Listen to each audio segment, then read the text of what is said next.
podeis assentar. Abra sua Bíblia na carta do apóstolo Paulo aos Romanos, capítulo de número 1. Estamos adentrando agora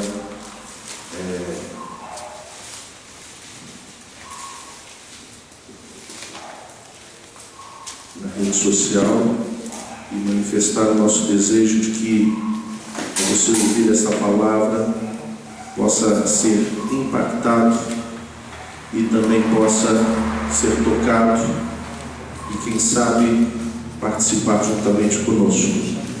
Romanos capítulo 1, a partir do verso 1,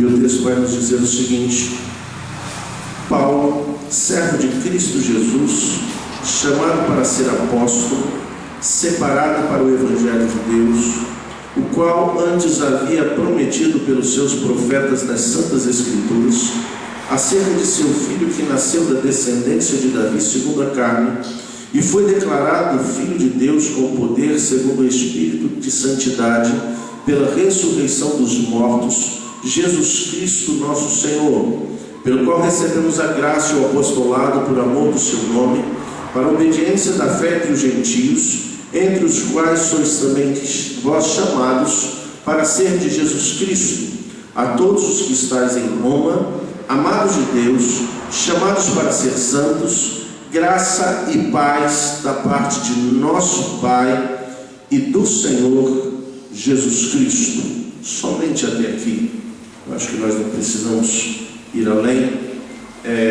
Geralmente eu costumo trazer uma mensagem expositiva em cima do texto, mas eu queria compartilhar algo que o Senhor falou comigo na terça-feira, e sobre os 3 chamados de Deus para o homem.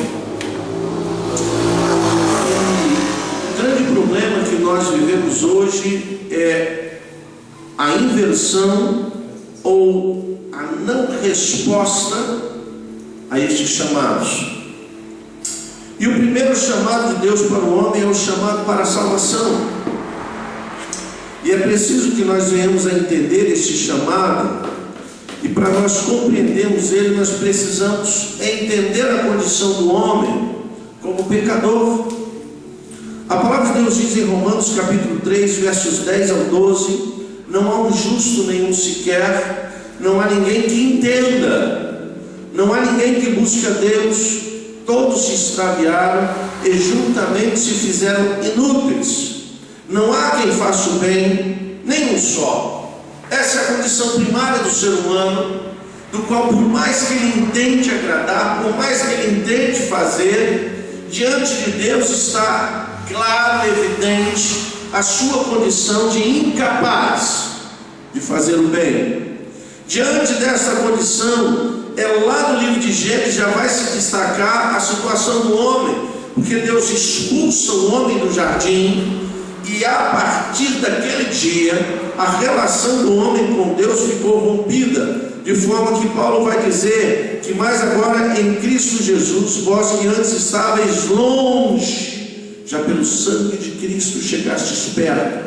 A nossa condição para com Deus era de que estávamos afastados, distantes de Deus. Não bastasse isso, Paulo vai aprofundar a ideia e vai dizer que nós estávamos mortos para Deus. Efésios capítulo 2 vai dizer que estando vós mortos nos vossos delitos e pecados. Essa é a condição, não é? E Paulo ainda vai dizer no verso 5: estando nós ainda mortos em nossos delitos, vos vivificou juntamente com Cristo. Não basta a condição de pecador, nos coloca na condição de longe de Deus, mortos para Deus. Mas o que é triste e lamentável é a nossa condição de escravos do pecado. Paulo vai dizer aos Romanos capítulo 6, versos 17 e 18: mas graças a Deus que, tendo vós sido escravos do pecado, obedeceste de coração à forma de doutrina que fostes entregues, fostes libertos do pecado e vos tornastes escravos da justiça. Como pecadores nós não tínhamos opção. Como pecadores não não dá simplesmente para a gente dizer assim: eu não vou pecar mais. Não, como pecadores eu não posso chegar e dizer assim: eu vou para Cristo. Essa condição nos foi impossibilitada por causa da condição de pecador. Então, longe de Deus não podemos nos aproximar. Mortos não temos mobilidade. E como escravos estamos aprisionados. E diante desta condição, a salvação foi oferecida por Deus. E o inocente teve que morrer. Quando nós paramos para analisar isso, o profeta Isaías é muito feliz quando ele vai dizer: todos nós andávamos desgarrados como ovelhas, cada um se desviava pelo seu caminho, e o Senhor fez cair sobre ele a iniquidade de todos nós. Ele foi oprimido e humilhado, mas não abriu a sua boca. Como um cordeiro foi levado ao matadouro, e como ovelha muda perante os seus tosqueadores, ele não abriu a sua boca. E o chamado para a salvação tem uma responsabilidade, irmãos. Um justo morreu para você estar aqui. Se alguém já tivesse morrido, você já teria uma responsabilidade muito grande. Agora imagina um justo tomar o teu lugar na cruz. O castigo que era seu foi aplicado sobre ele. De forma que nós precisamos entender o preço do Evangelho. As boas novas que nos são oferecidas foi com preço de sangue. Porque Cristo tomou o lugar do homem na cruz.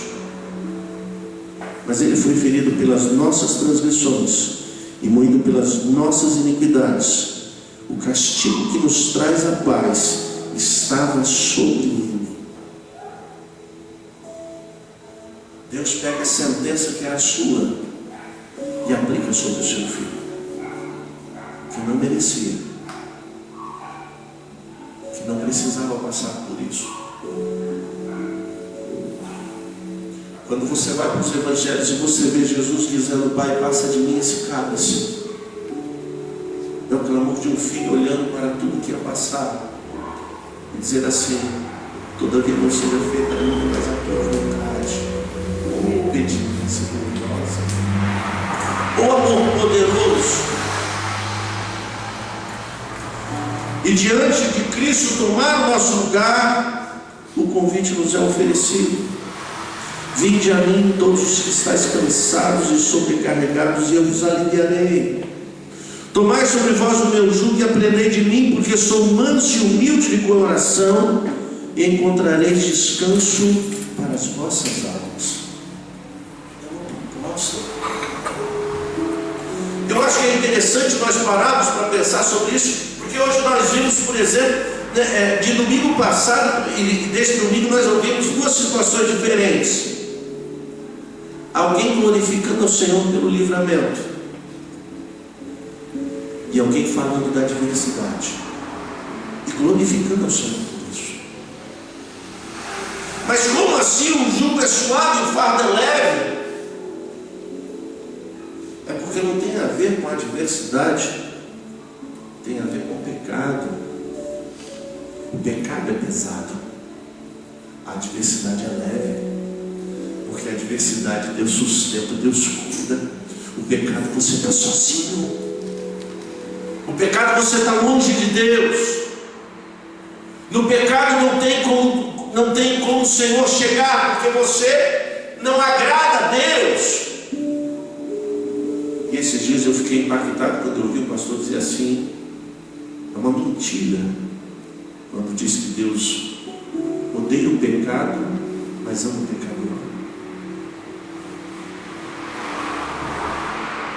Porque Deus odeia o pecador, porque peca. E se não odiasse, não iria para o inferno.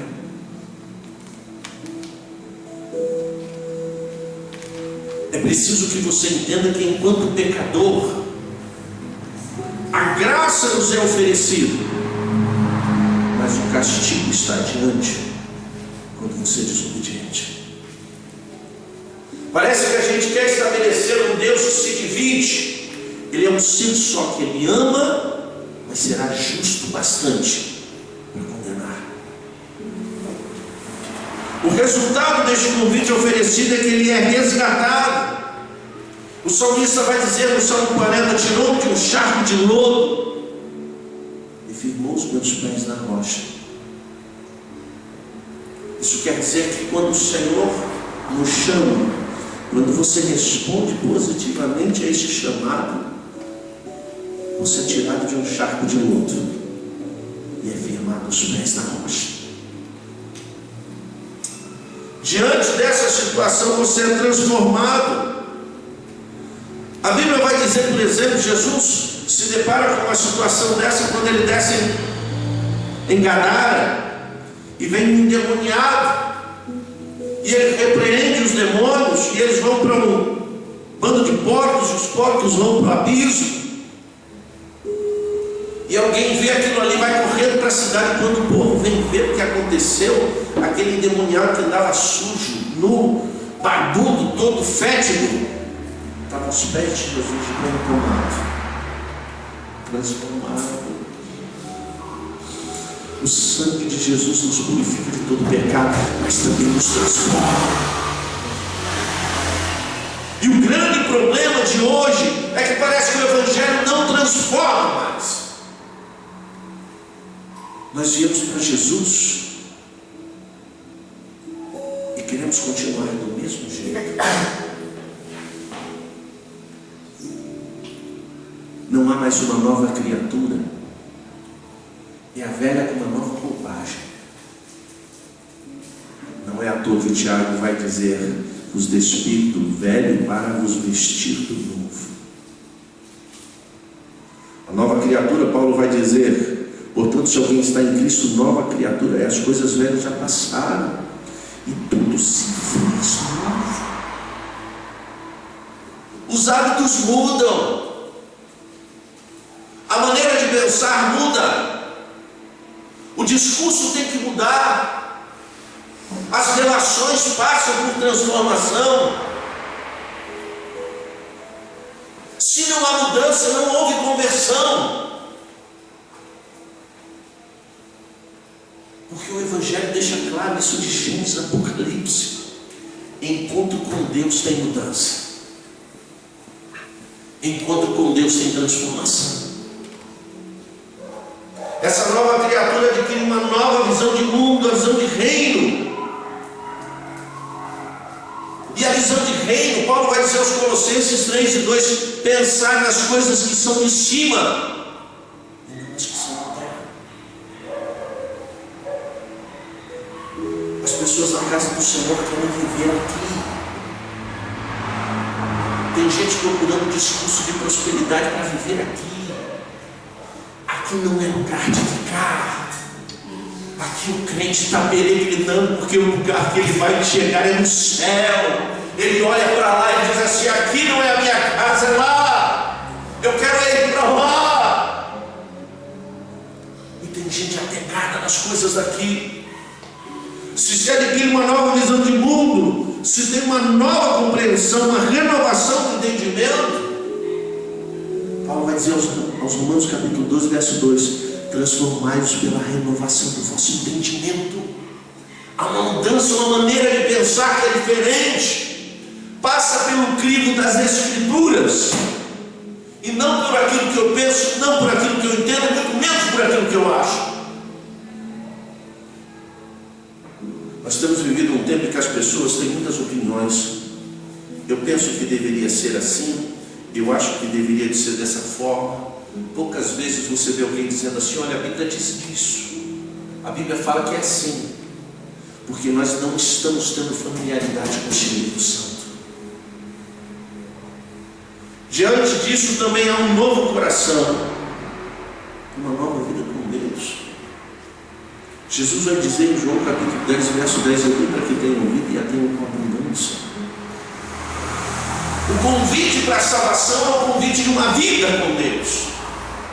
Não é de uma religiosidade, não é de uma vida na igreja, mas a igreja é resultado dessa vida com Deus. Eu não venho à casa do Senhor para ter relacionamento com Deus, eu venho porque eu já tenho.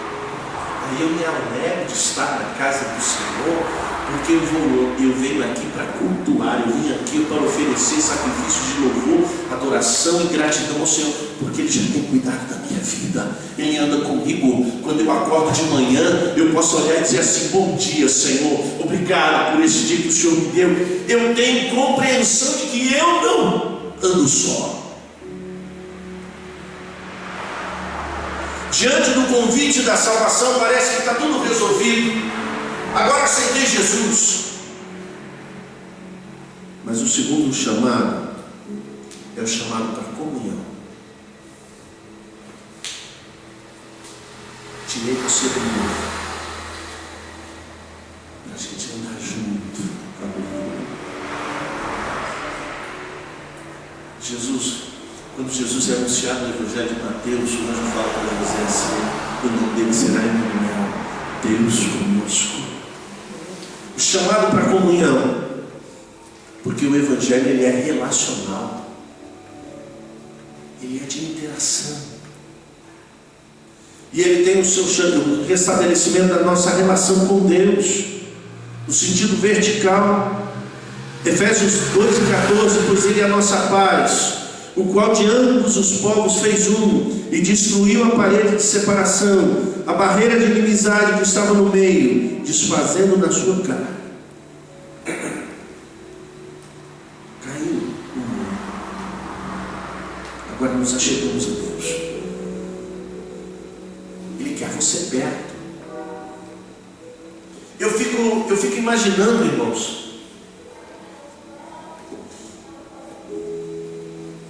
como é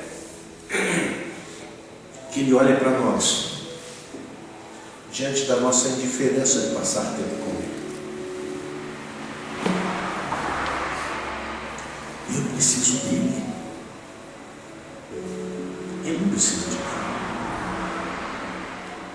Se eu não fizer, Ele põe outro que faz melhor do que eu. Eu preciso dele. Na semana que se inicia, eu conto com Ele. Mas eu quero contar com Ele. Mas eu quero passar tempo com Ele.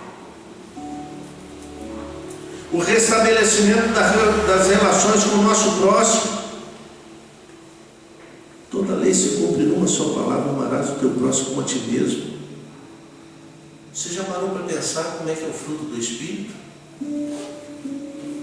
Amor, gozo, paz, longanimidade, benignidade, bondade, fidelidade, mansidão, domínio próprio. Todas são atribuições do relacionamento. É para eu poder conviver com você. Porque a gente vive num mundo caído e a igreja está cheia de gente que é salva, mas continua pecando.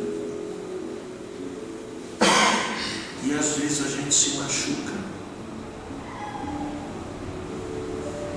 Mas o chamado para comunhão é relacional, porque a partir do momento que eu começo a me relacionar com Deus, eu me aproximo dele, o amor dele é derramado no meu coração, de forma que eu consigo amar o meu próximo e eu consigo conviver com ele. E esse chamado para comunhão é porque nós temos um Deus que deseja se comunicar. Deus fala. É que a gente tem uma dificuldade tremenda de ouvir. Parece que a gente só busca Deus quando precisa. E Deus é aquele que queria estar no momento da dificuldade, mas queria celebrar o momento da tua vitória junto com você. Mas a gente joga para trás as vitórias e olha para frente, já apresentando as coisas que estão por vir. Por isso que Jeremias vai dizer: clama a mim e responder-te, e anunciar-te coisas grandes e firmes que tu não conheces. Deus deseja relacionamento, intimidade, convivência. quando a gente tem intimidade com Deus, a gente passa a saber quando Ele fala conosco. Hoje de manhã eu dizia, falando sobre isso para quem estava aqui, que a gente sabe e a gente conhece a voz da mãe da gente, não é verdade? Quando minha mãe conhece a voz. Eu me lembro que quando eu era pequeno, dependendo da entonação, você sabia que se o chamado era bom ou se era ruim. A gente sabe. E por que com Deus não? Por que nós temos dificuldade de ouvir? Se a Bíblia vai mostrar de Gênesis a Apocalipse que Ele é um Deus que se mostra, Ele se revela, Ele quase faz assim, estou aqui. É um Deus que deseja revelar seu propósito coletivo e individual ao homem. E desvendou-nos o ministério da sua vontade, segundo o seu beneplácito que propuseram em Cristo. Eu acho engraçado o dilema que a gente tem. Eu canso de ouvir as pessoas perguntando assim: como saber a vontade de Deus? E se Deus tivesse um dilema, e Ele não tem, mas se Ele tivesse, seria mais ou menos isso: como explicar para o abençoado a minha vontade? Como comunicar para ele que ele não ouve? Ele não atenta. Jó vai dizer que ele procura de um lado, não acha, procura do outro, é o contrário. Deus vai dizer aqui, o homem está indo para lá, ele vai para lá e o homem vem para cá. Porque ao invés de nós corrermos para o Senhor, a gente vive se escondendo dele. Nós temos a síndrome de Adão. Pecou, vai se esconder. Quando a gente deveria de correção ao Senhor. O desejo de Deus é atrair o homem para perto de si. Há muito que o Senhor nos apareceu dizendo: com amor eterno te amei, com benignidade. É espantoso você ver como Deus vem ao nosso encontro e como a gente foge dele. O modo para que essa intimidade aconteça é simples, irmãos. É nós que complicamos. O primeiro elemento é a oração. É o meio de comunicação do homem com Deus. Isaías 55 vai dizer: inclinai os vossos ouvidos e vinde a mim. Ouvi, e a vossa alma viverá. Convosco farei uma aliança perpétua, dando-vos as firmes beneficências prometidas a Davi. E no verso 6 ele vai dizer o seguinte: buscai ao Senhor enquanto se pode achar, invocai enquanto está perto. Sabe o que nós fazemos? Gastamos tempo no nosso celular.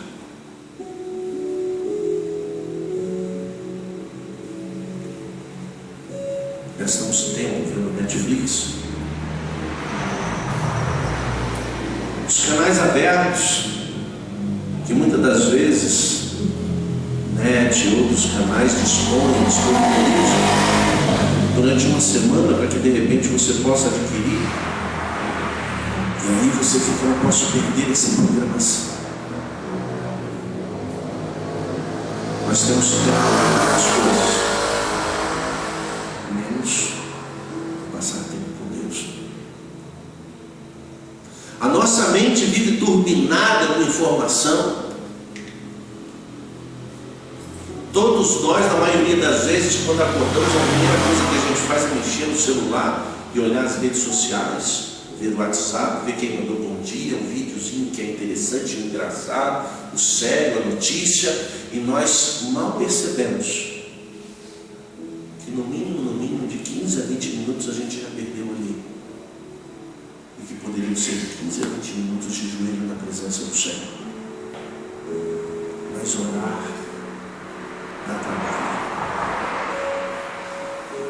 Qual é a graça de você dobrar os joelhos e começar a conversar com Deus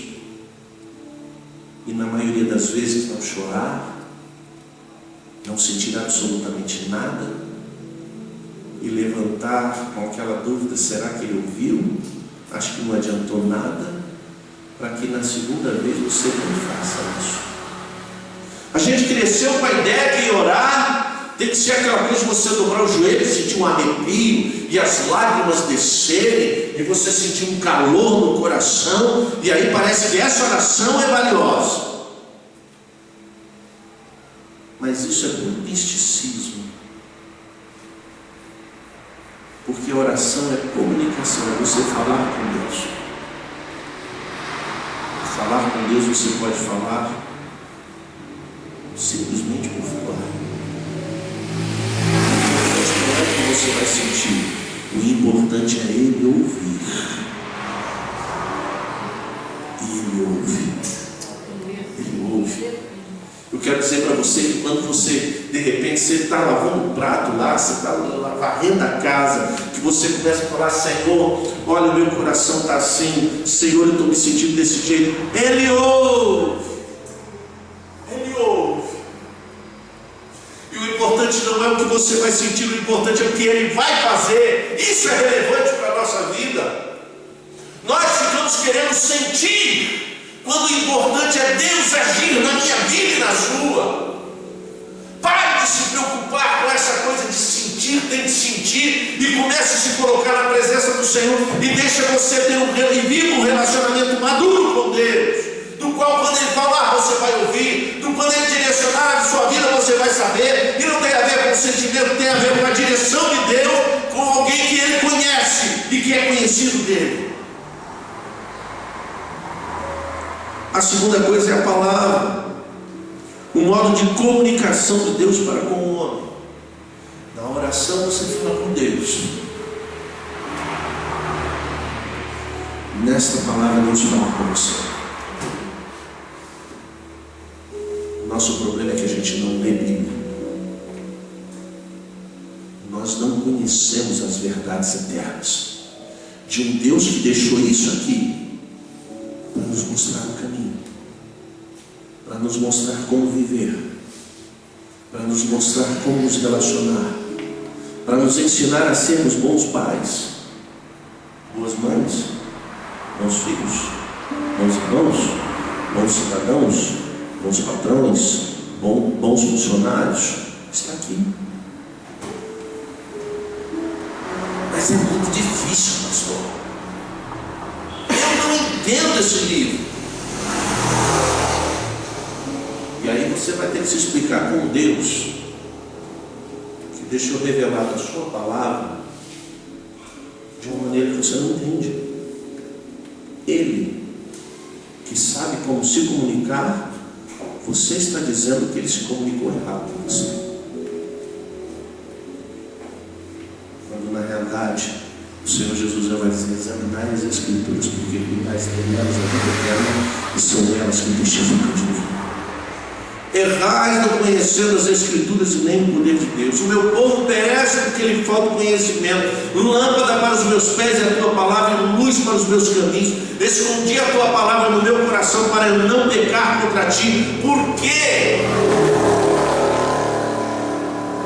Somos o povo de uma religião que tem a verdade, mas é o povo que menos sabe da verdade que tem. É lamentável vermos o povo evangélico cru, não sabendo defender a sua fé, porque nem conhece a palavra que liberta. Quando o escritor aos Hebreus vai dizer que a palavra de Deus é mais penetrante do que espada de dois gumes, e penetra até a divisão da alma e do espírito, juntas e medulas, e é apta para discernir as intenções do coração. Ela é eficaz. Lamentavelmente o povo de Deus nem os evangelhos conhece.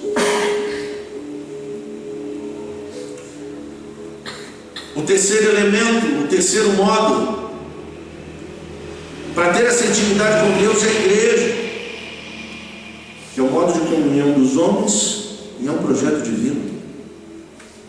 Isso aqui é um projeto de Deus.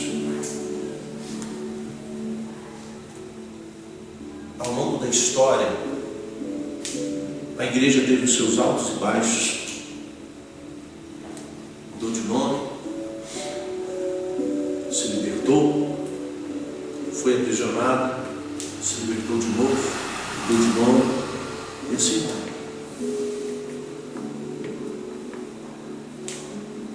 Mas a igreja é lugar de gente ir para o céu,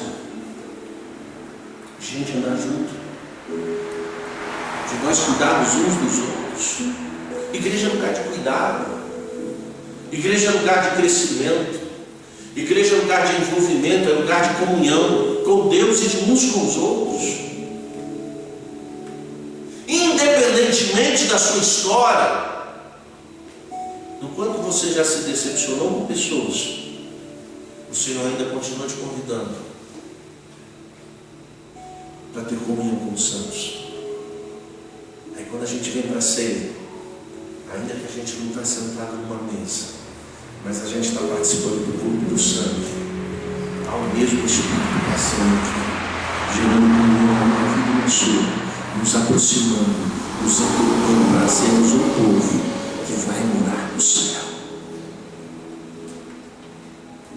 O terceiro chamado é o chamado para a ação.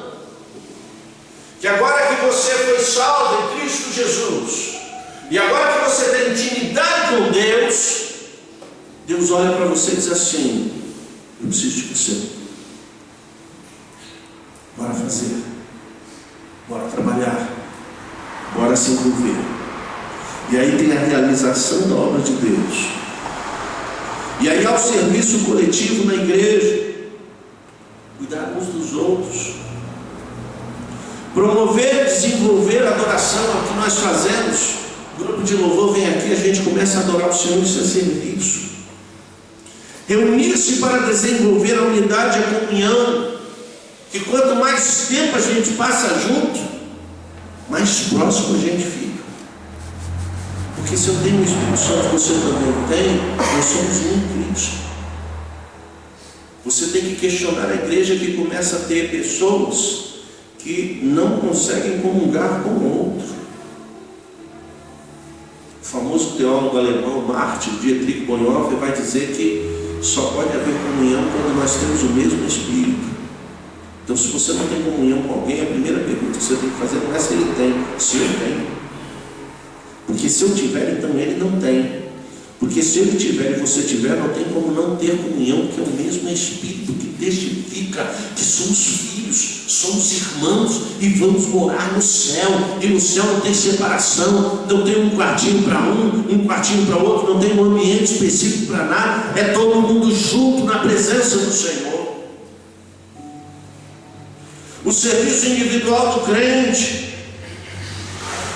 ajudar o próximo. E essa é uma questão que é importante, porque a gente está vivendo numa cultura cada vez mais individualista, cada um por si. Se vira. Está com problema? Quem mandou, né? A gente tem sempre os amigos de Jó por aí. Está passando isso aí que você fez agora, Deus está tratando com você. Pegou, né, irmão? Agora Deus está aí. Deus não mandou a gente atrapalhar a vida de ninguém. Deus mandou a gente estender a mão e ajudar. Tiago vai dizer assim: de que adianta você chegar na casa de alguém e orar, e a pessoa aceitar Jesus, e você sair, virar as costas e deixar ela do jeito que ela está, sem saber do que ela precisa. Fomos chamados para ajudar. Eu acho incrível que geralmente aquelas pessoas que realmente têm comunhão com Deus, às vezes são que menos têm, mas as que mais ajudam. E quem muito tem, às vezes não se move, não se desperta. Tem aquele sentimento capitalista de que Deus me abençoou, porque eu me dediquei, eu me esforcei, e o outro está pagando o preço, por que não? E você não entendeu que no mundo caído, Jesus vai dizer que os pobres sempre tereis convosco. E a proposta de Jesus era o seguinte: ajuda-me. exercer atividades relacionadas às suas competências, tanto na igreja como fora dela, é entender as suas competências e estar disposto, vir de encontro e dizer: eis-me aqui, o que eu posso fazer para ajudar? Não é necessariamente você chegar e começar a fazer o que você quer, porque o profeta Jeremias vai dizer que tudo que te vier à mão para fazer, faça. Nunca teve escrito: tudo que você quiser pegar, pega. É o que te vier à mão. Chegou na tua mão, faz com todas as tuas forças.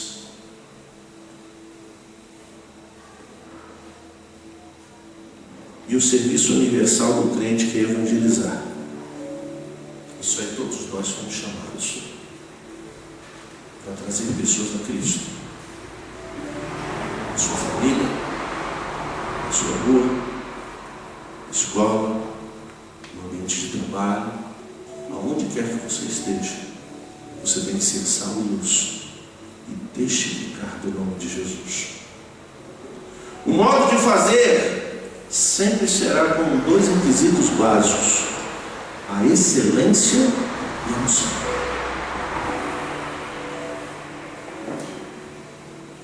Agora é importante entender que quem tem unção, a excelência vem da conta. Agora, nem sempre quem faz com excelência tem unção. Porque se o Espírito Santo capacita, o padrão é dele, não é meu e não é seu. Porque a gente avalia pelo nosso, e Deus tem o padrão dele para avaliar. E quando o Espírito Santo vem com unção, está no padrão dele, porque é abençoador.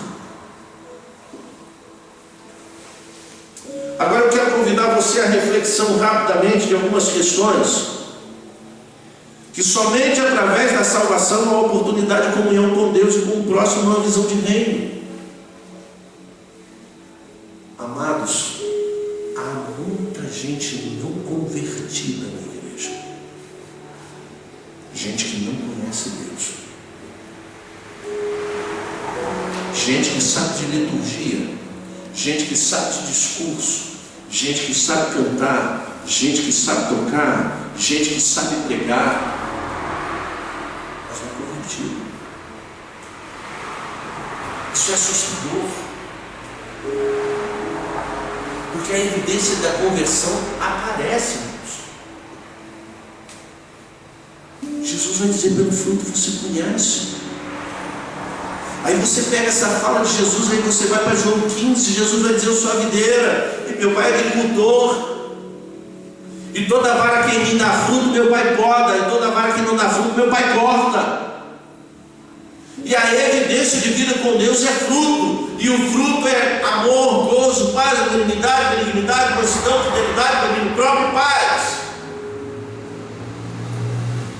Não é o que você faz aqui. E é assustador você parar para pensar. E eu me recordo que eu sempre li esse texto e eu fiquei pensando: quantas pessoas na igreja não estão preocupadas de não fazer determinadas coisas para não serem disciplinadas na igreja?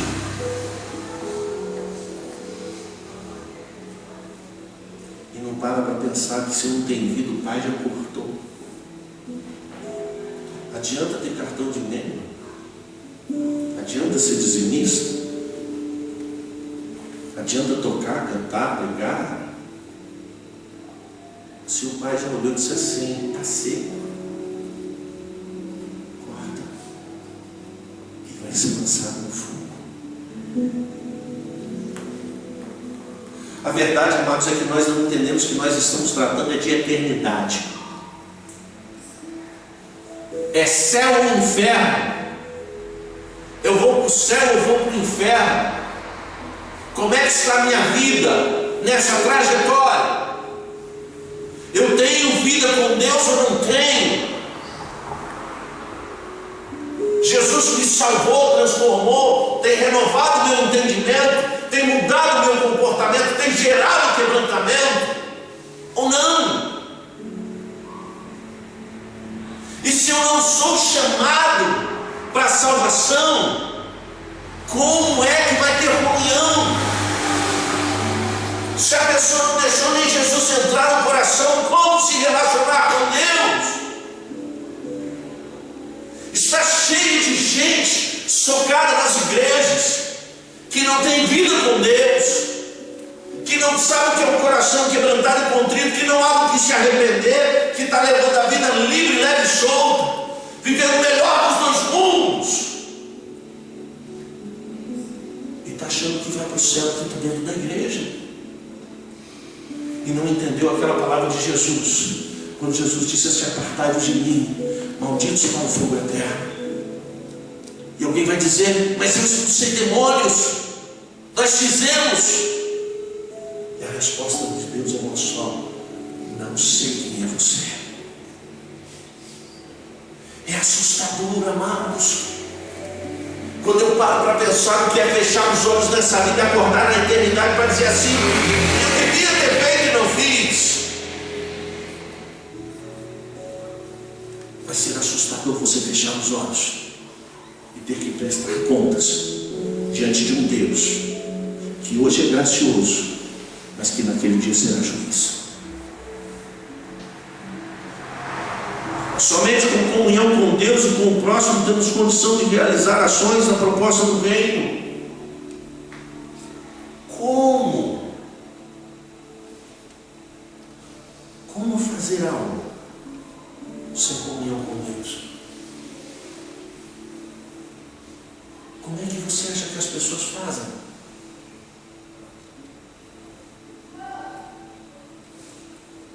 Nós estamos vivendo um tempo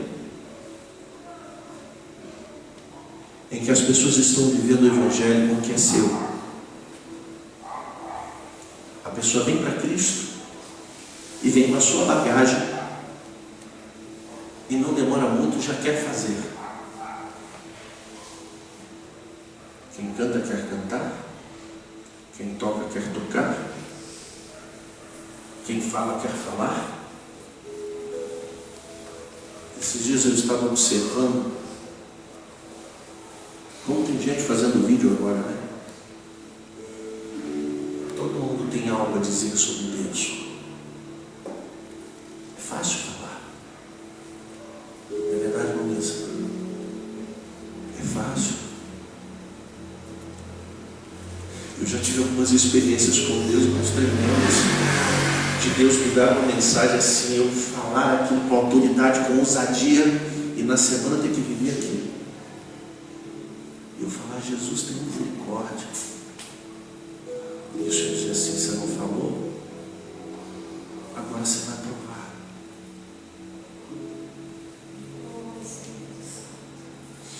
A gente precisa, irmãos, entender que a proposta do Evangelho não é com o que você tem, é com o que Deus tem para dar na sua vida. E essa dádiva só vem não com a salvação, porque a salvação é graça. Está tirando você de um charco de lodo, queimando os teus pés na roda, lavando a sua mente, o seu coração com o sangue de Jesus Cristo. Se cumpre a profecia de Isaías: eu sou o que apago as tuas transgressões, e por amor de mim dos teus pecados não me lembro mais. Se cumpre a profecia de Ezequiel: vou tirar o coração de pedra, vou colocar o coração de carne, vou escrever a minha lei no seu interior e você viverá por ela. Isso é salvação. Comunhão não. Comunhão é tempo com Deus. Comunhão é joelho no chão. Comunhão é conversa com o Pai. Comunhão é tempo com a palavra para ouvir o Pai falar. Comunhão é relacionamento. Dessa comunhão se desenvolve uma vida diferenciada. Chega um momento em que Deus diz assim: agora você está pronto. Agora vai. Os problemas atuais que nós temos é que pessoas não convertidas, envolvidas em ações somente onde os salvos em Cristo poderiam exercer. Está cheio.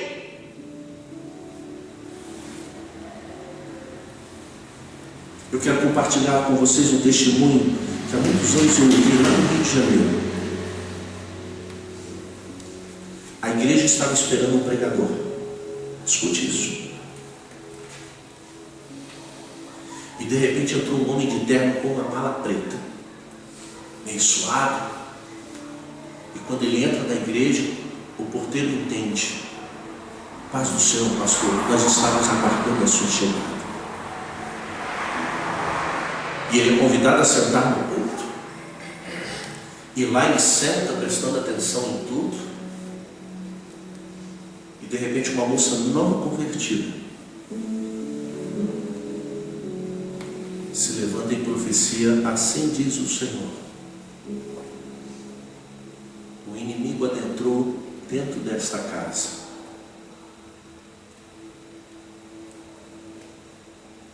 E o pastor olha para a irmã e chama o diácono e pede para a irmã sentar, que ela não sabe o que ele está falando. Senta. O culto transporta. E o pregador está lá.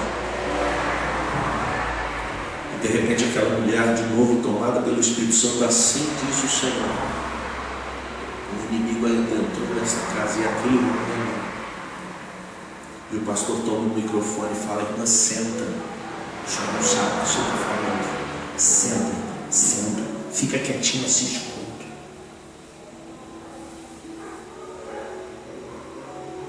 E aquele homem, quando pega o microfone, ele começa a falar com propriedade.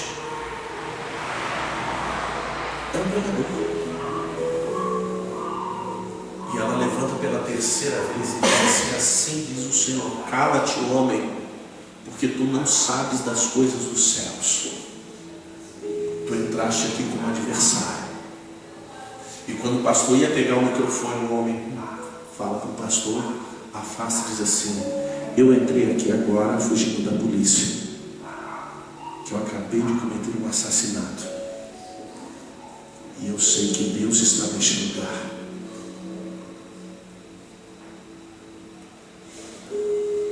Nós estamos ouvindo qualquer coisa por aí, de gente que não é convertida, e de gente que não tem comunhão com Deus. E essas pessoas estão ocupando cargos, exercendo atividades, e a igreja continua caminhando. Deus, pela sua misericórdia, trabalha. Mas é tempo de nós atentarmos para a palavra do Senhor e atentarmos para o chamado de Deus para as nossas vidas. Nossas vidas. O Senhor te chamou para a salvação.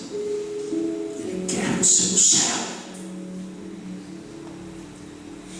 Uma vez que Ele te chamou para a salvação, Ele te chama para a comunhão. Vem do cantinho, filho, vamos andar junto. Você vai me conhecer e eu vou conhecer você. Você vai fazer o que o salmista diz: provar e ver que o Senhor é bom. Anda comigo. Tem intimidade comigo. E uma vez que essa intimidade acontecer, vai chegar a hora que Deus vai dizer assim: vem cá, eu preciso de você.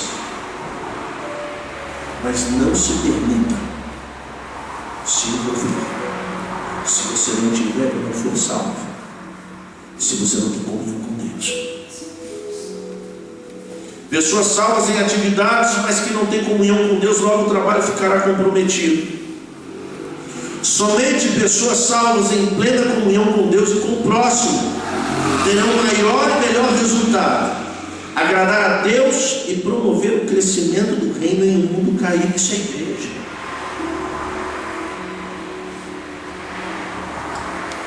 E aqui é onde eu quero terminar. De qual chamado você precisa ter hoje? Qual é o verdadeiro chamado que você tem que atender hoje? Talvez você pense assim: pastor, mas se eu for acatar o chamado da salvação, eu vou ficar comprometido aqui no meu caminho querido. Eu quero dizer uma coisa para você: fique comprometido hoje, mas vá para o céu amanhã. Fique comprometido hoje, mas vá para o céu amanhã. Porque tem gente que não quer se comprometer, não quer que todo mundo fique sabendo, tem vergonha e vai para o inferno com a vergonha.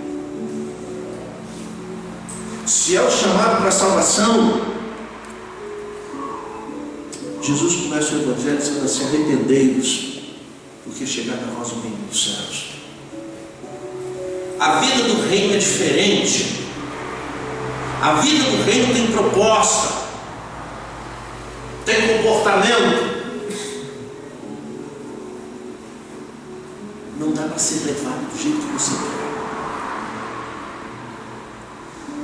Se você já passou pelo chamado da salvação, mas ainda não atendeu o chamado da comunhão, eu acho que hoje Jesus te convida a isso. Hoje Jesus te convida a isso. Vinde a mim. Jesus vai dizer assim: todos os que estáis cansados e sobrecarregados. Sabe por que você fica cansado, crente? Porque você quer viver a salvação com as suas forças. Você quer viver a salvação com o que você tem. Jesus já pega e diz assim: deixa isso e anda com o que eu vou dar para você. O meu fardo é suave, o meu jugo é leve. Tomai sobre vós o meu jugo e aprendei de mim. Vida com Deus, você aprende com Ele. Talvez haja um chamado para ação e de fazer discípulos. Vai proclamar o Evangelho. Tem gente indo para o inferno do seu lado. Pessoas com as quais você convive, que hoje você ri, você sorri com elas, vai fechar os olhos e vai para o inferno, porque em nenhum momento você disse assim: eu queria dizer para você que Jesus te ama, eu queria falar para você o que Jesus já tem feito na minha vida e pode fazer na sua. E existe um Deus que pode mudar a sua vida. Que chamado é o teu? Eu quero convidar você a se colocar de pé neste momento.